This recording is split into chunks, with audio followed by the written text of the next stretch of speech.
right, so what was your first professional gig? My first professional gig that I got paid for was probably face to face. Really?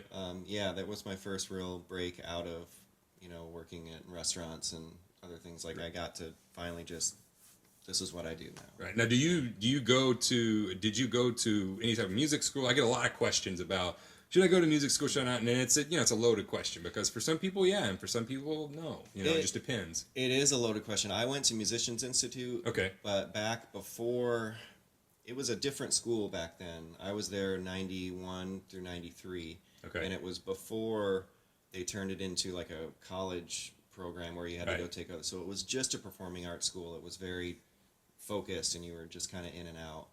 But I enjoyed it for what it was, but I've seen a lot of guys. I know people say, "Oh, you went to music school, you play like it, and whatever." I think you gotta, if you're gonna go in, you gotta hold on to who you are. Right.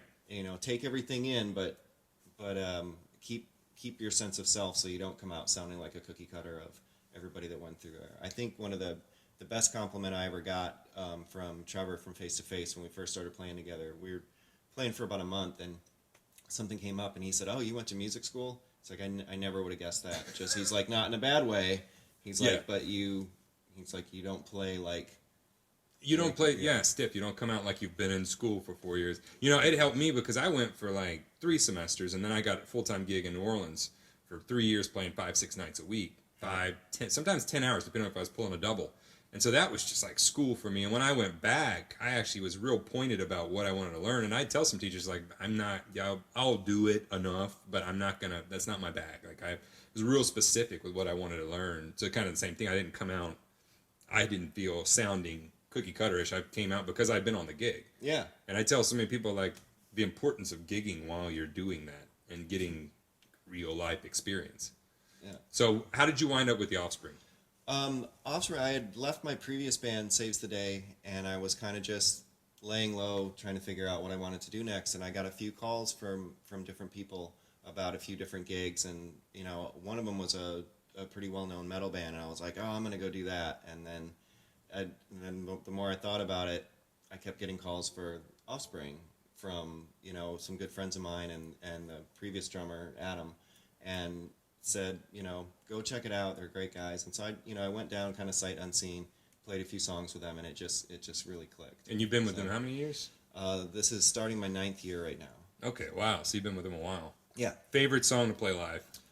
Man, that's a tough one. I like Come Out and Play, keep them separated, just a lot of room to swing in that one. They're classics, man. Yeah, and then one of the songs off our last record that we'll throw on the set quite a bit, it's called Slim Pickens, and that's my favorite song on that record. Really? And so I'm glad that one seems to be popping up more and more on the set.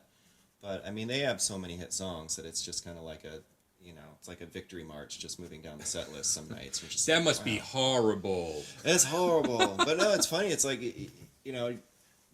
it's strange to say, but like you can't even fit everything in. Right. It's like you can't just play nothing but the radio songs. We got to play some of the heavier. And how long have they? I mean, how long have they been together? They've been together for almost 30 years. Yeah. So I mean, they're a lot of people like I don't realize. I think about the Offspring, or I think about this, and then it's like, wow, is that classic rock now? Or but they've been around for that long, and to look at, I mean, that's staying power to be able to. It is, yeah. There's not bands like this anymore, that are like, oh man, he broke out 20 years ago, and you're still had a hit song this year. Like that's insane. Right. That's awesome. There's a handful. So. What's your favorite part of touring? Man, I like traveling when we're all together.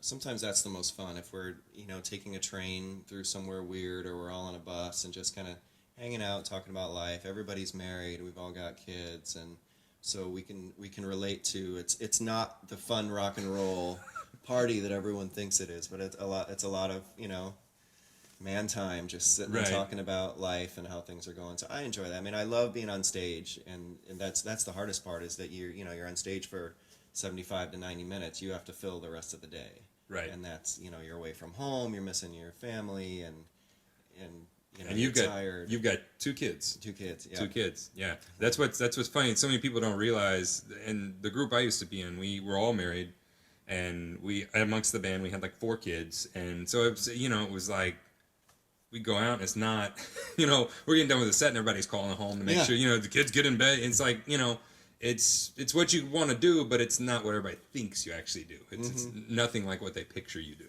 Oh, it's funny. I did a whole 2 or 3 week run of Japan a couple years ago where I stayed on Nashville time the whole time I was over there, because otherwise I would have not spoken to my wife or seen my kids on Skype or anything at all. So it was like I had the weirdest sleep schedule It's ever. like one way to not experience Japan at all is to just stay on Nashville time. Yeah, I'm up at 5 a.m. there, so I can say goodnight to my kids when they're going to bed. Right. Like I don't recommend it. It happened by accident because I didn't sleep the first night, and then I couldn't get on schedule. Right. But then I realized, I'm like, well, this works because I can still talk to them every day. Right. That's awesome. What's the weirdest touring experience you've had? It can be a show, can be a fan interaction. Oh, I had a crazy drunk girl bite me in the face once. Nice. That was fun. During a show or No, afterwards. She No, came she waited till backstage afterwards. looking for someone else and was just trying to talk, and we were just being really nice, and she's like, all right, I'm gonna go, and like gave me a hug. So I'm like, oh, I'll be nice, give her a hug, and she like bit me in the chin. And so thankfully when the opening Newfound Glory was the opening band, and they had all just gotten their lips pierced and they had Bactine, and so everybody's it's immediately rinsing my chin disinfected. down. Yeah. All right, so tell us who I know you play with Zildjian. So Yes, been with Zildjian forever, and Tama doing the Babinga Star Classic. Oh, really? Kit right now. How you like that? That's awesome.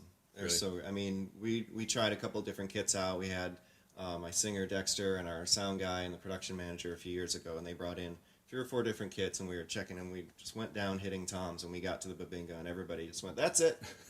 Like, it's a real dark, heavy wood. Like, the kick drum weighs like 60 pounds. Really? And it's really beefy, but man, it's punchy, and they tune right up. Like, every tech that I've ever had, it's just like these drums just tune. They stay there. They're great. What sizes do you use? Like, What's your setup on tour? We can obviously we can show a little clip here. Yeah, on the new kit I just got, it's a 22 by 16. I have a 12 by 7 rack and a 13 by 7.5 on my left side. Okay. Because I kind of split up that way, and then I have a 16 by 14 deep floor tone. Okay.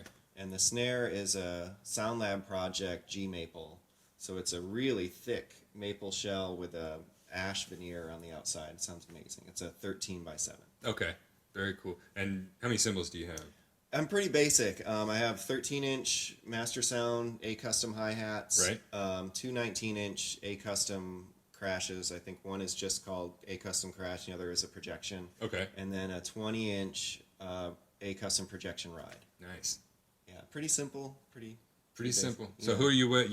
that's drums and cymbals. Are you with a stick company? Yeah, Vader drumsticks. I've been playing for since 2000. Well, I've been endorsed by them since 2001. Okay.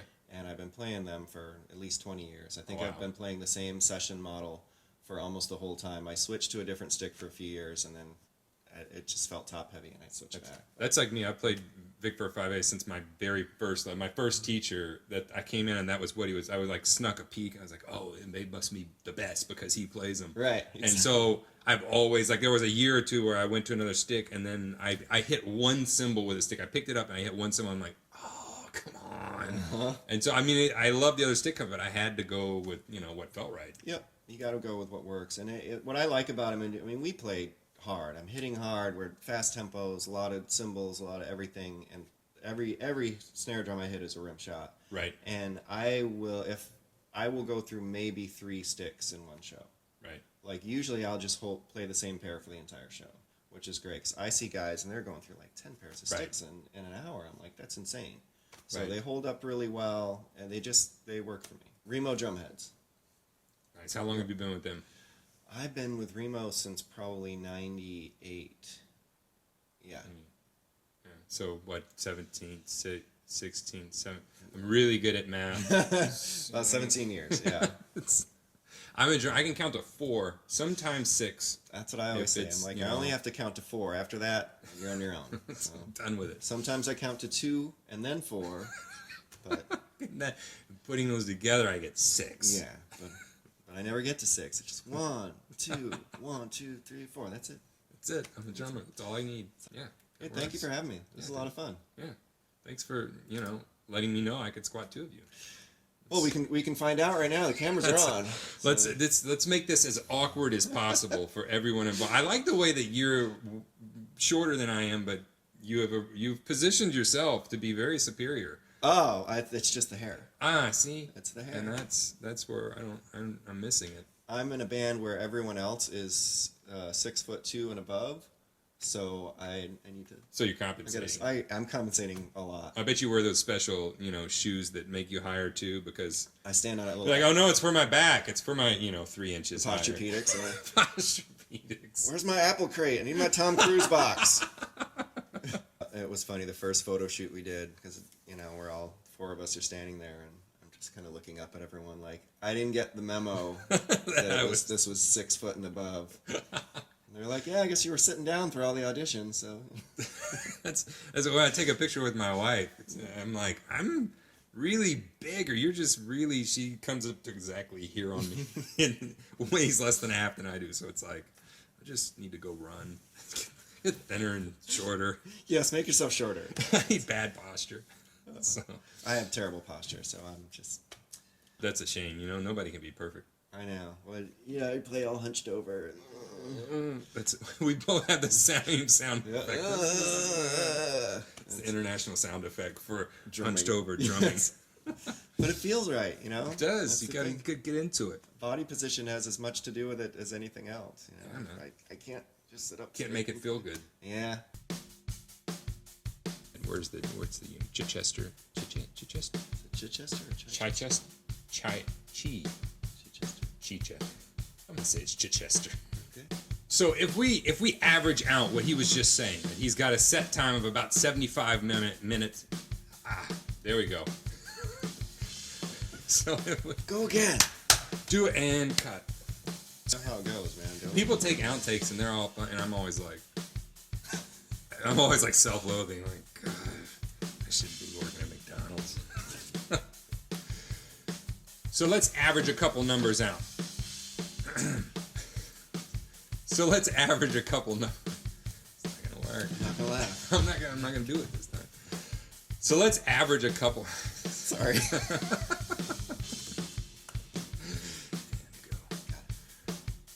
So let's average a couple numbers out. We can average out. All right, I promise I'm not gonna laugh. So I thought maybe that. I say so a lot. Why do I do this? I get it. Totally get it. Don't get laughing again. Don't start that. There was actually a study done on. There was actually a study done on Clem Burke. We're never gonna make it through these. Do it. Just keep it light. Just lighthearted. It's just fun. Keep It's it just breathing. fun. If you like what we talked about in this video, gives it a thumb. Gives it. It rubs the lotion on its skin.